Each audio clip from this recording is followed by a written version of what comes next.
Don't do a one-to-one.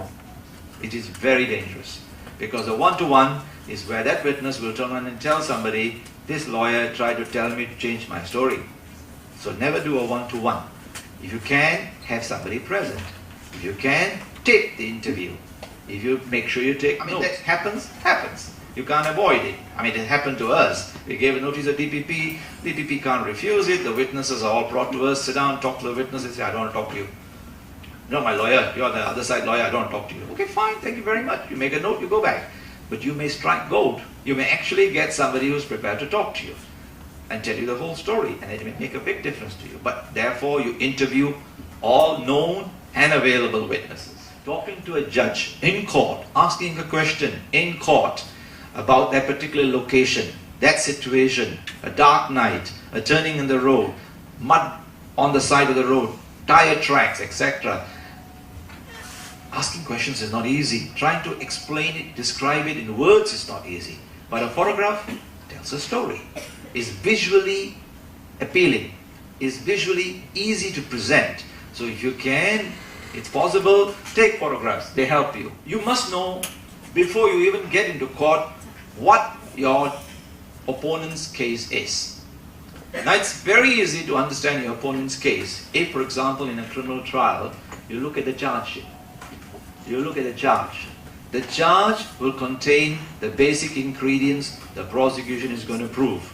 Particular time, particular date, particular place, particular act, contravention, or what concise. Be precise. Do not be long-winded in court. So you do not ever, for heaven's sake, ask a question in court to which you do not know the answer. And I can bet you my bottom dollar, you get an answer that is unfavorable to you, you will die in court standing.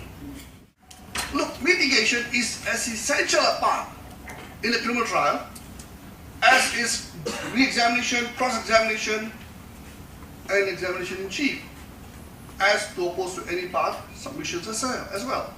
So mitigation forms a very basic structure in a criminal trial. But you must also dwell into the facts of the case, the circumstances of the case. You must also dwell and show to the court that actually, yes, he did it, but he did it because of these circumstances. And if you look at the circumstances in which he did, then the sentence ought to be one of a lighter sentence, so that your client feels at the end of the day, not only have you done a satisfactory job conducting the defense, but you have achieved him a minimum sentence, and he's pleased. Of course, if he's not pleased with you, he won't see you because he's going to jail. But even if he goes to jail, if he's pleased with you, he goes to jail, he recommends you to a lot of other clients in jail, so you get other clients coming to see you. And when you do mitigation, don't jump all over the place. Go in a proper sequence, like what Mandy told you.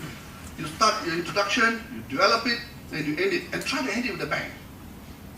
Try to end it with a bang. Bang means don't have some fireworks exploding in court, but that's something that will move the court. Right? It is a cool-headed and courteous advocate who has the best chance of success. It is sometimes amazing how much can be accomplished by good humor and a friendly tone. Now, the English believe that success in life depends upon the number of persons that one can make oneself agreeable to.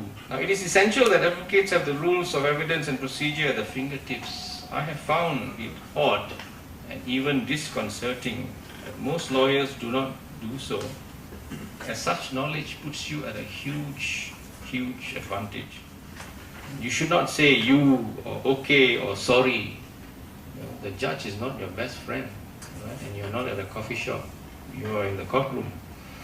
Now, there was this story that was going around in the courts for some time. I don't know whether it's true or not, about how to address the judge. There was a judge who has since retired. His name was Justice George. There was this application for setting aside an injunction. And this lady lawyer kept referring to him as Your Honor, because a High Court judge is entitled to be addressed as my Lord or Your Lordship. But she kept saying Your Honor, Your Honor. So Justice George was flinching because he is a stickler for decorum. Now, to his credit, he did not interrupt. But finally, when the case was over and he had decided, he told counsel, he said, Miss Jacqueline or Josephine or whatever her name was, if you have great difficulty in referring to me as my lord, you can call me George.